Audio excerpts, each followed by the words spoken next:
Donc on a effectivement la chance d'avoir du soleil au Maroc toute l'année, presque.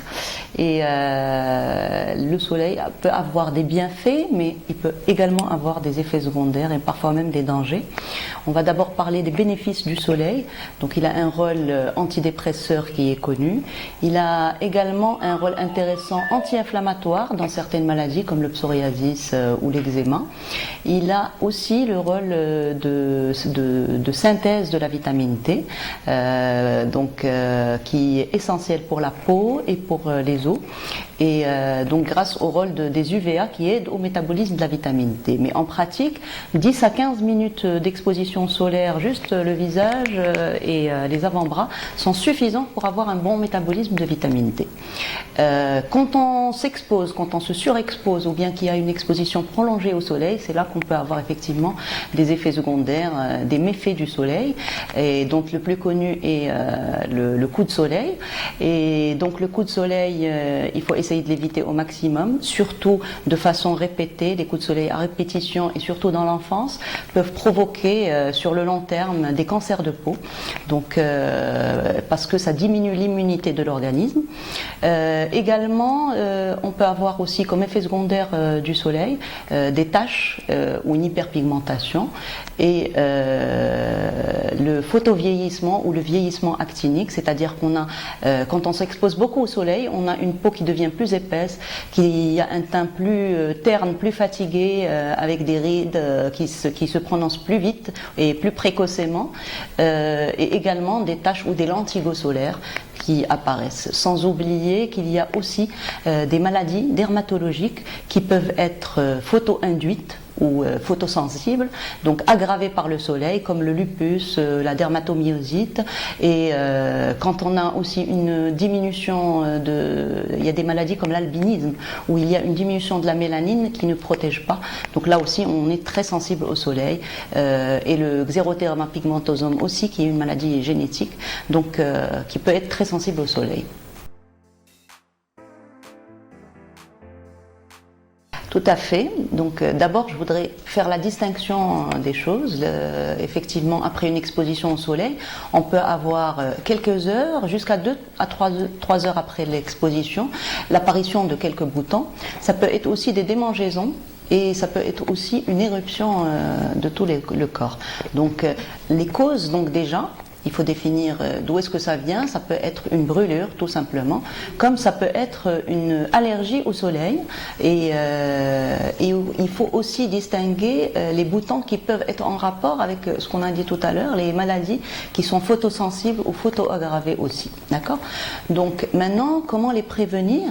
Eh bien, il faut essayer de ne pas s'exposer aux heures où le zénith est au maximum, où il est le plus dangereux, c'est-à-dire entre midi et 16 heures.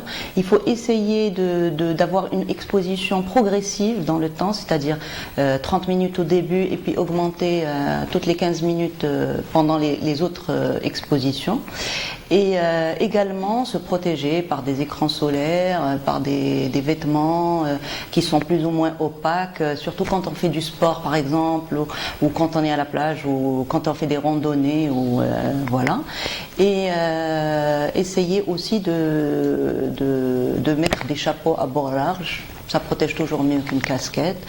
Et quand on a, alors maintenant comment les guérir? Quand on a une éruption, il vaut mieux consulter son dermatologue, parce qu'après on a la possibilité de traiter par des corticoïdes, ou bien si on a besoin des antihistaminiques et des traitements locaux. Bon, bien sûr on va hydrater la peau, mais il y a aussi le diagnostic des maladies photosensibles et photoaggravées qui peuvent nécessiter des comprimés par voie orale pour protéger du soleil. Et donc ces comprimés-là, on les donne en général quelques semaines avant l'exposition solaire, et ils doivent être maintenus pendant l'exposition solaire. Voilà.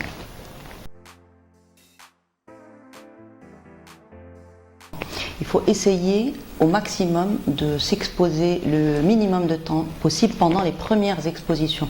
C'est-à-dire qu'il faut y aller doucement le premier jour, et puis on augmente de 15 minutes le deuxième jour, et etc. D'accord? Comme ça, on évite les brûlures. Alors, comment se protéger?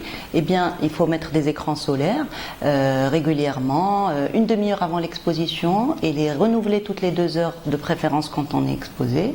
Il faut bien choisir ces écrans solaires. Idéalement, porter des lunettes opaques aussi, et des chapeaux à bord large, parce que ça protège toujours mieux qu'une casquette. Également, il faut boire beaucoup d'eau pour s'hydrater, et essayer d'hydrater la peau en amont avant de s'exposer, essayer de bien hydrater la peau avant et après. Également, il faut essayer d'éviter les heures où le zénith est le plus fort, comme on a dit, entre 11h et 16h, et essayer aussi d'éviter l'exposition solaire chez les enfants de moins de 3 ans, parce qu'ils sont très sensibles au soleil, et aussi chez les femmes enceintes, éviter au maximum, parce que ça peut provoquer des taches également. Il y a des gens aussi qui peuvent utiliser des produits entre guillemets naturels, comme le citron, l'huile d'olive et tout ça. Et donc tout ça, il faut essayer de l'éviter au maximum, parce que ça occasionne des brûlures. Et il faut savoir aussi qu'il y a des médicaments qu'on peut prendre, comme des antibiotiques, qui sont photosensibilisants. Donc il faut être alerté par rapport à ça, et donc pour ne pas faire une brûlure ensuite.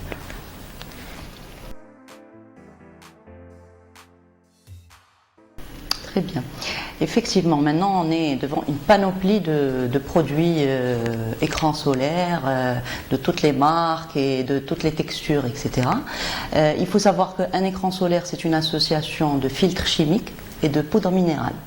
Et en général, chez les enfants, il faut éviter les filtres chimiques, et il faut préférer les écrans minéraux chez les enfants et chez voilà, les peaux sensibles. Les vertus de l'écran, donc idéalement, il faut qu'il ait un fort indice de protection, c'est-à-dire 50 et plus. Il faut aussi que ça soit anti-UVA, le choisir anti-UVA, anti-UVB et anti-lumière visible. Il faut également qu'il soit résistant à la sueur et à la transpiration, donc résistant à l'eau également. Alors pour ce qui est de la couleur, après on peut choisir pour le visage des écrans soit invisible, soit teinté, en fonction des préférences. Mais les deux protègent aussi bien quand ils sont avec un indice à 50 plus. Pour ce qui est de la texture elle est choisie effectivement en fonction de la nature de peau. Si on a une peau sèche, il vaut mieux préférer une texture crémeuse. Quand on a une peau mixte à grasse, il vaut mieux choisir des fluides, ou bien ce qu'on appelle maintenant les touchés secs ou les anti-brillances. Donc c'est plus adapté à une peau mixte à grasse. Ce qu'on peut dire aussi, c'est que voilà, il faut l'appliquer en quantité suffisante. En général, on dit 2 grammes par centimètre carré. Bon, ça correspond à une demi-cuillère voilà, de produit. J'aimerais bien préciser que les écrans, il faut les mettre même par temps brumeux, parce que la diffusion, elle est équivalente, et c'est la même que quand il n'y a pas de nuages. Les UV traversent les nuages, donc il faut bien les appliquer. Et par rapport à la forme crème ou huile, maintenant on a sur le marché pour le corps des formes huileuses avec une bonne protection à 50 plus. Donc le fait de les appliquer, donc c'est agréable, mais en même temps ça permet de ne pas se brûler avec le soleil.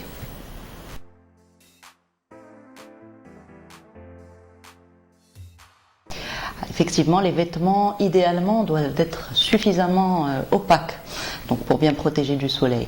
Ce qu'il faut savoir aussi, c'est que les couleurs foncées protègent beaucoup mieux que les couleurs claires, contrairement à ce qu'on pense.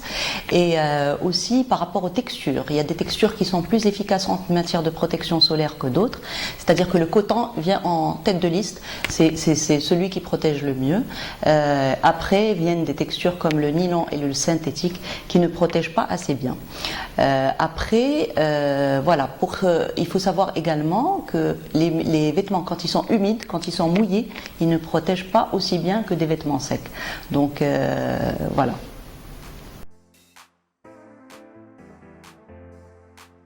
Donc, ce qu'on peut donner comme conseil pour bien profiter de l'été sans abuser des rayonnements solaires, c'est tout d'abord bien se protéger avec des écrans solaires, à mettre une demi-heure avant l'exposition, à répéter toutes les 2 heures, de préférence qu'ils soient anti-UVA, anti-UVB et anti-lumière visible.